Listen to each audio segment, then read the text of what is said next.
Well, hey, welcome. My name is Freed, and this is Freed's First Time Whiskey Reviews. And today we're checking out 5 12-year-old sherried Scotch whiskeys. Yeah, I did do this similar to this about 4 months ago, but I focused primarily on the Speyside region. But this time I'm throwing a bit of a broader net and trying to capture all the other regions of Scotland. I unfortunately don't have anything from the lowlands presently, so I've omitted those. And yeah, so I'm just going to introduce you to these whiskeys. I'm super excited because these are all good. And I think most of you, if you are a real whiskey enthusiast, I think, or if you're even fairly new to the whiskey world, you've got at least 1 or 2 of these on your shelf. You must. And if not, thankfully, these are fairly easily attainable, I believe, and around the same price point, give or take a tenner or two. So I'm pretty pumped. I've been looking forward to this all day long. I poured these a few hours ago. And I wrote down the answers, and I shuffled them, and I honestly have no clue what is in what's glass. I have the answers right here behind me. There are colored dots on the bottom of the glass indicating what's what. And so I'm pretty pumped. I'm very excited, because this is just, it's a win-win for me. This is going to be so great. I love all of these already, so kind of looking at them under a microscope is going to be a lot of fun, and I'm looking forward to it. So let's just, quit messing about and introduce the players. But before, can you please give me a like, give me a subscribe if you haven't yet. My goal is 500 by year's end. I know that's a reach, but I think I have faith and it can be done. So I'm going to keep on hopping to it, whatever that means.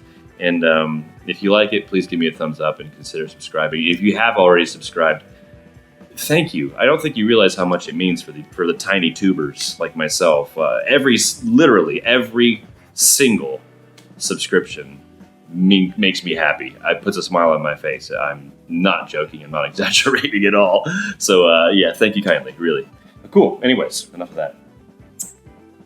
Contestant number 1, we have from Islay, the Bunnahabhain 12-year-old, 46.3%. Natural presentation. It was aged in ex-bourbon and ex-sherry barrels. This stuff is delicious. Just buy this, and this is actually my, I'm expecting this to win. Full disclosure. I love it. I love it so much. Like there's always a bottle on my shelf, always. All right, sorry, next one. We have the Tamdhu, 12-year-old.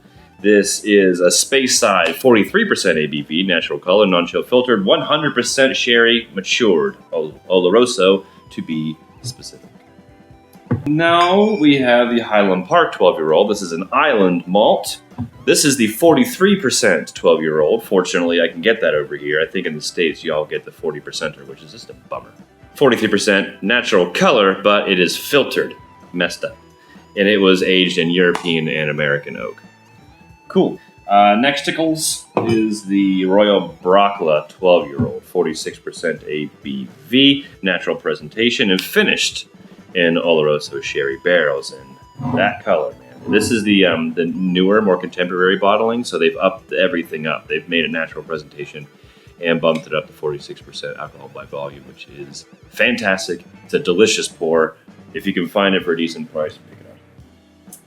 And finally, I have the Aberlour. Royal Brocla is a Highland. I have the Aberlour. It's also another Speyside. This is the 48% non-chill filtered edition, and it is unfortunately colored. It is what it is, but it was matured in American and sherry oak. But yeah, so what I'm going to do is I'm going to spare you from all the sniffing and slurping. And I'm just gonna bust out my notepad and go to town, put in my headphones. I'll tell you what rocked me if a song comes on, and it gets my wiggle button moving, and whatever that means. And I'm gonna give them another little shuffle for you, just to, have that be a thing. Yada yada yada. I truly don't know what these are. Oh no! I lost a sticker. Oh shit, dude. Okay, it's this one. I don't remember the colors though. Oh, I swore. I'm trying not to swear so much. Stay on there. All right, well, I'm going to shuffle them again, just for the hoops and gigs.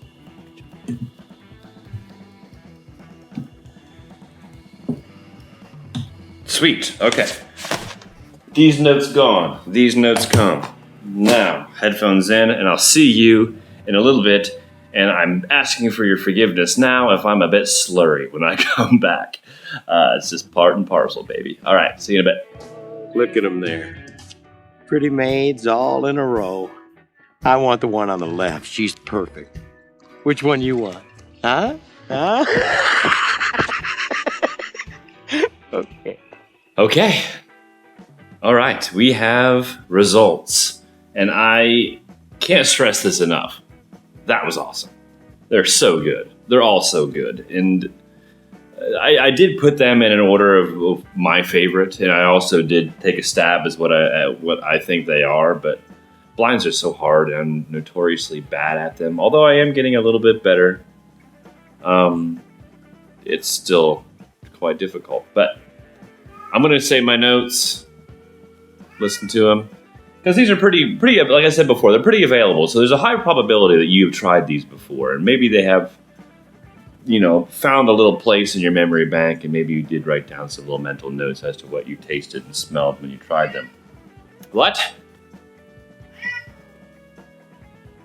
No, that is not Busta Rhymes in The Last Dragon. Dude, think about the timeline. It's impossible. No. Yes, he was wearing platform shoes. That could have made him taller. But listen, hold on. Hear me out.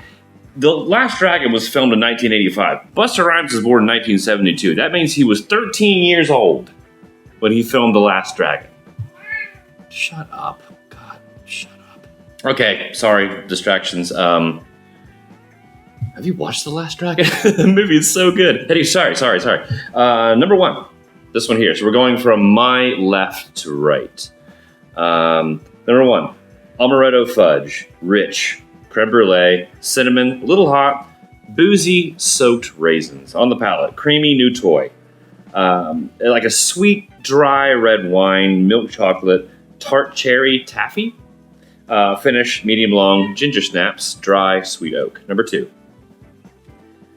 less rich, more kind of minerally metallic than number one, banana taffy, petrichor type style, river stones, orange peel, old prunes or old plums.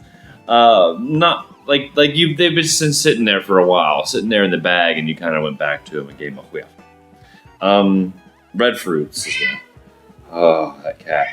On the palate, far less character than one, more red fruits, a little hot, white cake, strawberry shortcake type thing.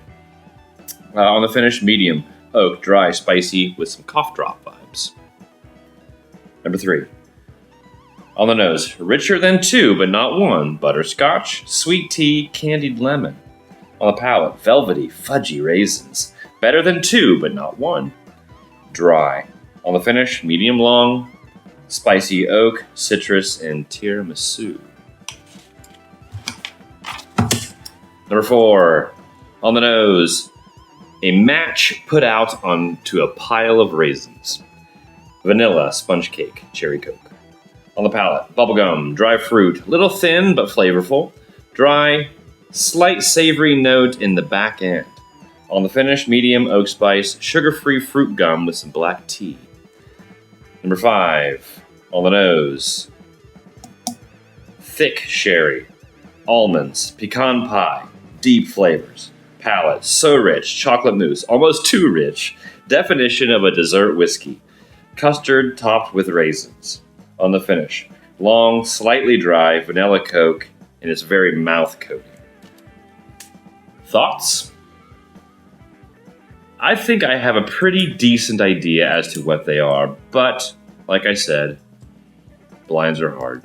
I mean, I did just have a glass of the Royal Brockla the other day, and it was almost too much for me. It was really rich and, dare I say, cloyingly sweet. And just, I could only have like a half a glass of it because it was too much for me. Enjoyable. But as far as Moorish. Not so much, but I am very glad I have it. But I do think that one is number 5, just from the tasting and nosy notes alone. But look at that color, dude. Come on. So, needless to say, I think number 5 is the Royal Brockla. So now, going on for the rest of them. I think number 1 is the Bunnahabhain 12. I think number 2 is the Aberlour 12. Obviously, they're all 12s. Number 3 is the Tam Dhu. Number 4 is the Highland Park. And number 5, as previously mentioned, is the Royal Brockla. Now, as far as my favorites, number 1. This is number 2. I know what I said. But the flavor's there. Undeniable. So, favorite, second favorite, third favorite, which I think is the Tam Dhu, fourth favorite, which is the Highland Park. These were actually really tough for me. I had a hard time picking which one I thought was better, but I ultimately went with third place, number 3. And I think this is the Aberlour. If that's the Aberlour, that has disappointed me. I don't know if my palate's changed or that thing's been sitting in the bottle for too long and flattened out, but it kind of bummed me out. But anyway, let's just check to see how we did. Should I put them in order? No. Okay, so let's look at this one. This one is the pale yellow sticker. The pale yellow sticker is the Bunna. Oh, thank goodness.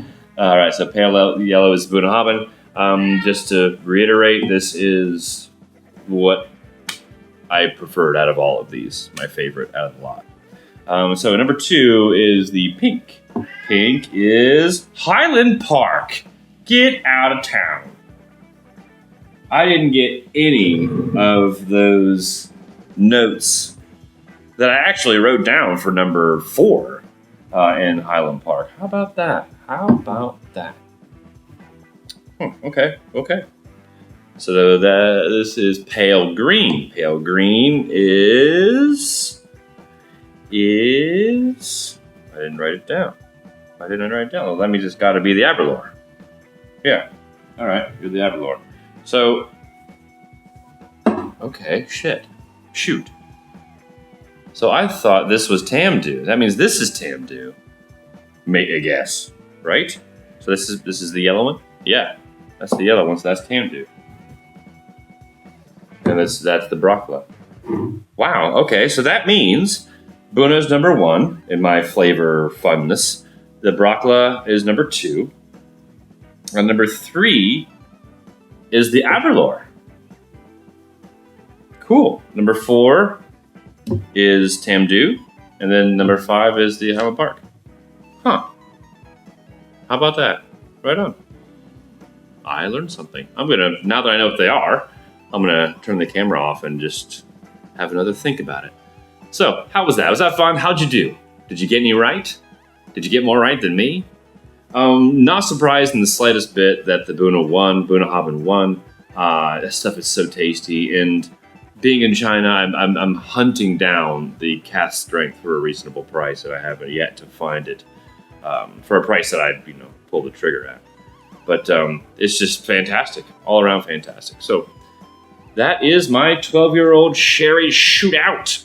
So thank you very much for stopping by, and I will pick up the normal music pairing, what are they called, reviews soon enough. But again, please give me a thumbs up, please subscribe, it means a lot, and we'll definitely see you on the next one.